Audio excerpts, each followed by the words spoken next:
Cédric Decoeur, Guillaume Sommerer. Et c'est Frédéric Durand-Bazin qui reste avec nous pour vous répondre. Frédéric, on ouvre avec Valérie qui est à Melun et qui voudrait savoir, on lui propose un investissement immobilier Malraux. Est-ce intéressant? Y a-t-il surtout des précautions particulières à prendre en compte lorsque l'on a envie d'investir dans du Malraux? Alors, on va rappeler ce que c'est que le Malraux, parce qu'effectivement, oui, on pense que c'est un bon investissement lorsqu'il est bien fait. Donc le Malraux, c'est quoi? C'est la possibilité... On nous laisse entendre que c'est pas nouveau. C'est pas nouveau, effectivement. Ça date du ministre de la Culture de l'époque, qui voulait sauvegarder les centres-villes historiques. Donc vous avez déjà un peu le panorama qui est dressé. Donc vous allez acheter en centre-ville essentiellement sur des vieux immeubles qui ont besoin d'être restaurés. Donc un entrepreneur va acheter... Vous en achetez un ou deux appartements, enfin au choix, et vous allez pouvoir déduire de vos revenus fonciers et donc de vos revenus globaux l'intégralité des frais de rénovation, donc qui peuvent se monter, qui peuvent chiffrer assez rapidement.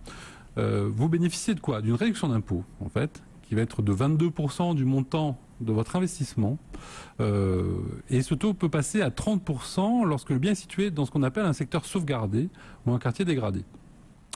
Le montant de la réduction d'impôt est plafonné à 100 000 euros par an, et ça pendant 4 ans. Ce qui veut dire qu'au mieux, vous allez pouvoir déduire 400 000 euros de vos revenus pendant 4 ans, ce qui est, je vous le concède, énorme. Ouais. Donc ça, c'est du côté de l'avantage fiscal. En contrepartie, vous allez devoir louer le bien que vous avez ainsi acheté pendant au moins 9 ans à quelqu'un au titre de l'habitation principale.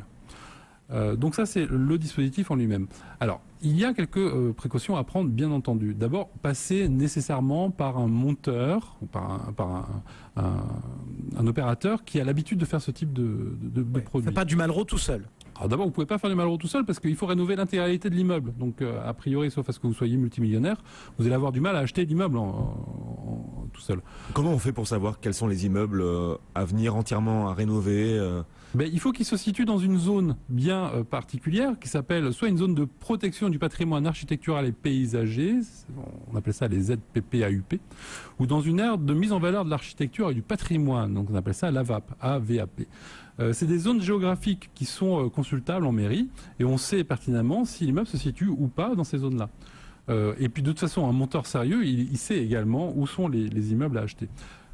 Donc ça, c'est la première chose. Bon, après, il faut que l'immeuble soit vraiment un immeuble de caractère. Donc il faut que la rénovation soit menée de bonne manière. C'est souvent d'ailleurs sous l'égide de l'architecte des bâtiments de France, parce que comme on est dans une zone de conservation du patrimoine, l'architecte des bâtiments de France va donner son avis et va donc influer sur la nature des travaux à réaliser.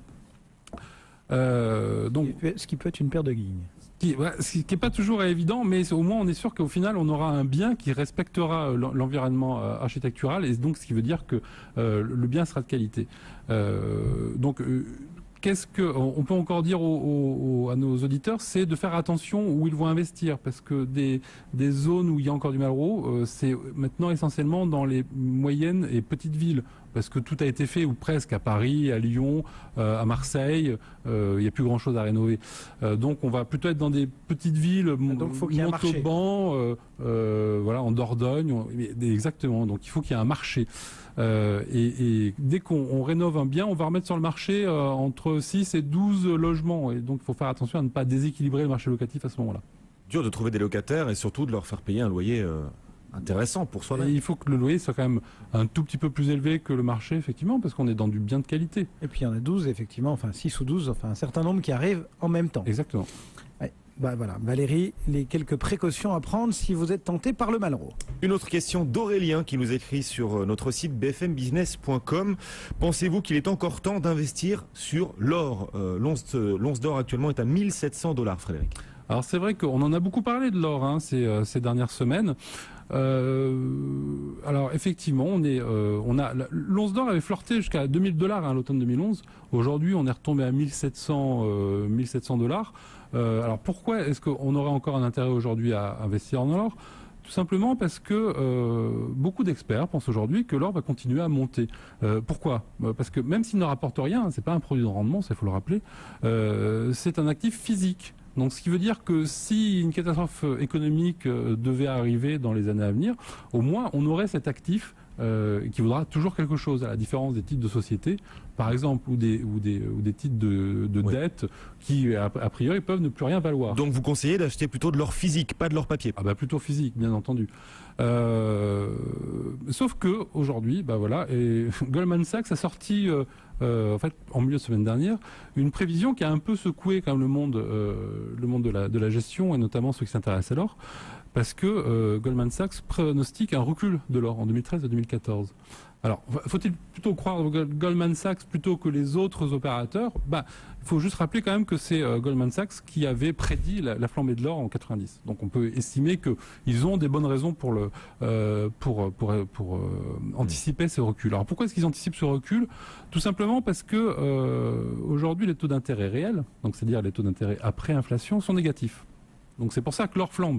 Parce qu'on a un actif qui lui est sûr. Donc les investisseurs, ils préfèrent aller sur un actif réel qui ne rapporte rien plutôt que sur une dette qui ne rapporte rien. Mais avec l'éventualité d'une reprise économique qui commence à se dessiner aux États-Unis et puis qui devrait arriver en Europe en 2014, on peut estimer que les taux d'intérêt vont remonter légèrement.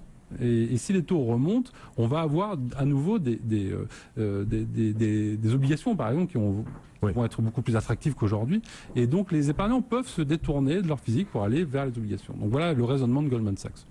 Alors, faut-il y croire ou pas? Nous, ce qu'on conseille, c'est qu'il faut toujours avoir une petite dose d'or dans son portefeuille. Entre 5 et 10%, c'est pas mal.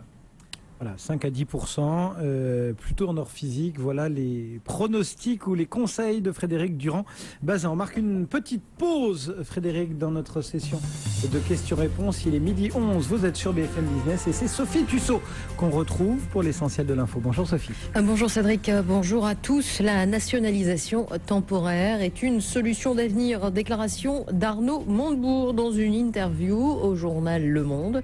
Entretien dans lequel il revient pour la première fois depuis fin novembre sur le dossier de Florange.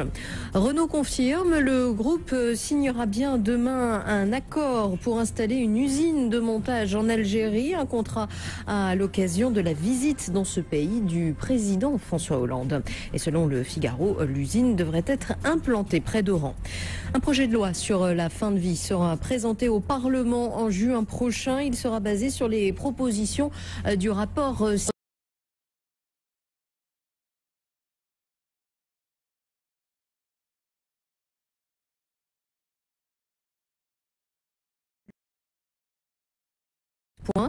qui prévoit notamment un nouveau vote pour la présidence du parti en septembre prochain. Merci Sophie, on vous retrouve tout à l'heure, 12h30, pour un nouveau point complet sur l'information générale. En attendant, le CAC est en repli, moins 0,16, l'eurodoll à 1,3080 et nous, on continue à répondre à vos questions. Intégral Placement, Cédric Decoeur, Guillaume Sommerer sur BFM Business.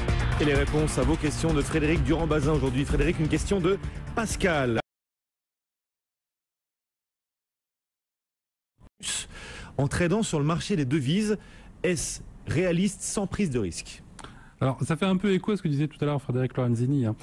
Il faut être sûr d'une chose, c'est que plus le rendement est important, plus le risque est important. Il n'existe pas de produit qui soit sans risque et qui rapporte beaucoup d'argent.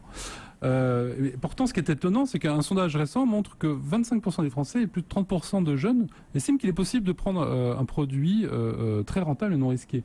Donc c'est assez paradoxal. L'AMF, parce qu'en fait c'est d'elle dont il s'agit, a souvent émis des avis ou des alertes pour alerter les gens contre ce type de produit.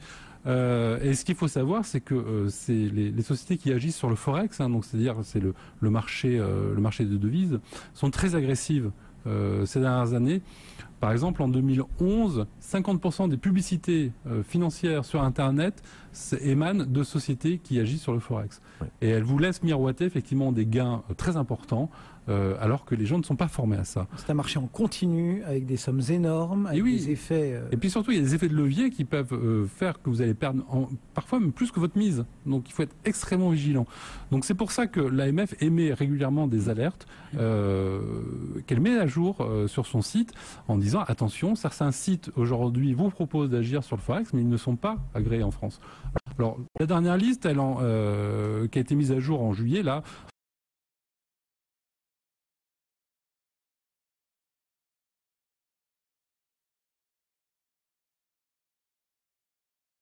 il faut fuir comme la peste. Ouais. Et vous disiez que 30% des jeunes pensent qu'on peut gagner beaucoup d'argent avec de gros rendements sans prendre de risques. Ouais. D'où on met l'échelle du risque. Un jeune est l'échelle- peut-être plus prêt à accepter du risque qu'une personne de 50 ans. ou L'échelle plus. de risque aujourd'hui, il est simple, hein, le maître étalon, c'est le livret A. À partir du moment où vous avez un produit... Pas pour un jeune. Et pourtant, il faudrait. Au-delà de la rémunération du livret A, on rentre dans la catégorie des produits à risque. Le risque, il est plus ou moins important. Mais il y a une chose qui est sûre, c'est que à 2,25 aujourd'hui, c'est là la limite de l'absence de risque. Si vous êtes au-dessus, vous prenez un peu de risque, mais de 2,25 à 10%, vous imaginez bien, on fait 4 fois plus. Donc, vous, a priori, vous prenez 4 fois plus de risque. Remarquez, il y en avait qui n'ont rien vu sur Madoff. Hein. C'est pas fou. Caroline est à Lyon. Sa tante, célibataire, sans enfant, vient de décéder. Est-ce qu'elle est considérée comme héritière, elle, Caroline?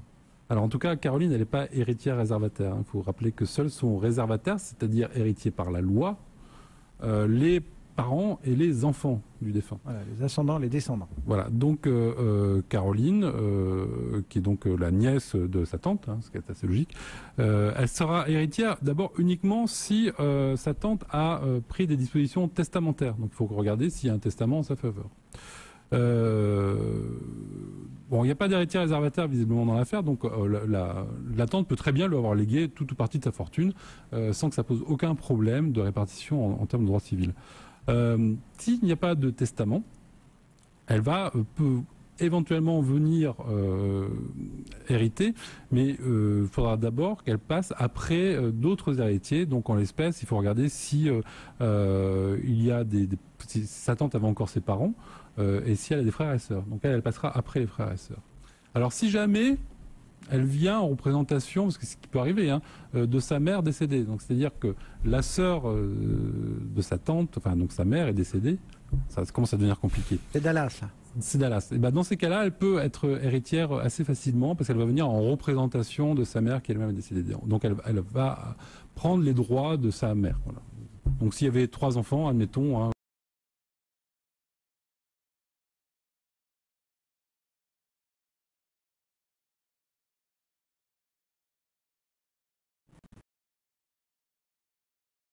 Dallas, de Lyon. non, Lyon. Maintenant, on part pas chez Mickey, on part à Marne-la-Vallée. Mais c'est pas loin. Frédéric, qui nous écrit de Marne-la-Vallée. J'ai profité du don manuel exceptionnel en argent en 2005. J'ai donné 25 000 euros à chacun de mes enfants. Puis-je de nouveau leur donner 30 000 euros dans le cadre de ce dispositif? Alors, oui. Voilà, donc la réponse est faite. Maintenant, je vais vous expliquer pourquoi. En 2004, notre Nicolas Sarkozy, qui était ministre de l'économie et des finances, avait mis un certain nombre de mesures pour favoriser la consommation et parmi celles-ci, il avait mis en place une mesure d'exonération temporaire de droits de donation lorsque un parent ou un grand-parent donnait à un enfant ou un petit-enfant majeur une somme d'argent. Cette exonération était limitée à une donation à 30 000 euros. Au départ, c'était un dispositif temporaire donc qui a pris fin le 31 décembre 2005. On sait qu'aujourd'hui, ce dispositif a été pérennisé parce qu'il a eu énormément de succès. Donc il est possible maintenant, régulièrement, de donner cette somme-là en argent, en liquide, à ses enfants, petits-enfants, etc. Et à hauteur aujourd'hui, c'est 31 865, parce que ça a été un peu revalorisé. Et on peut le faire tous les 15 ans. Mais alors, la question, effectivement, qui se pose, c'est quand on a bénéficié du don à l'époque où il était temporaire, est-ce qu'on doit le réintégrer dans ces nouvelles donations? C'est le principe de rappel fiscal, on en a parlé quand même assez fréquemment. Eh bien non, Bercy vient de se prononcer là-dessus. Il a dit, à partir du moment où le don a été effectué avant le 31 décembre 2005 et qu'il a été enregistré au fisc avant le 31 janvier 2006, vous n'avez pas à la rapporter. Il est irréversible. Voilà, il est irréversible et surtout, vous bénéficiez à plein du nouvel abattement de 31 865 euros pour recommencer vos dons. Ben voilà, il doit être contente, Frédéric. Donc, Soit à Laval, sa sœur avait une procuration sur les comptes bancaires de sa mère. À son décès, je me suis rendu compte que d'importants retraits avaient été opérés. Que dois-je ou que puis-je faire? Alors là, le problème, c'est est-ce qu'il y a eu détournement d'héritage? En fait, on est vraiment dans cette problématique-là. Est-ce qu'elle s'est servie? Est-ce qu'elle s'est servie? Alors, d'abord, il va falloir qu'elle prouve que cette somme n'a pas été utilisée par le défunt, ce qui n'est pas forcément facile à apporter. Et puis surtout, il faut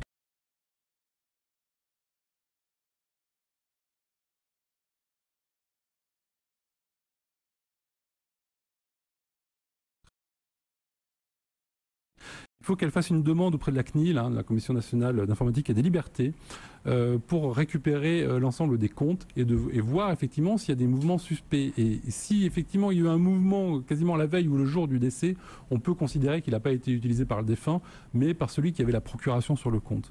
Alors, juste pour terminer, effectivement, il y a un arrêt de la Cour de cassation très récent qui a confirmé qu'il incombait à l'enfant qui avait la procuration de rendre compte de l'utilisation des fonds.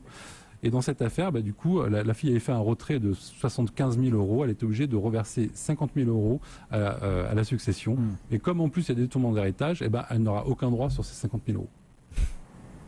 Eh bien voilà, c'est jamais simple, mais c'est bon à savoir. Merci beaucoup Frédéric Durand-Bazin, rédacteur en chef du magazine Le Particulier. On se retrouve très bientôt pour continuer à répondre comme ça à nos auditeurs. Tout début janvier. Voilà. Ouais, début janvier. La semaine prochaine, ce sera Noël. Le mardi suivant, le 1er janvier. C'est formidable, on va pouvoir se faire la bise le 8 janvier pour souhaiter la nouvelle année. Mais on va regarder vos DVD, bien sûr, les DVD des meilleures interventions de Frédéric Durand-Bazin sur BFM Business.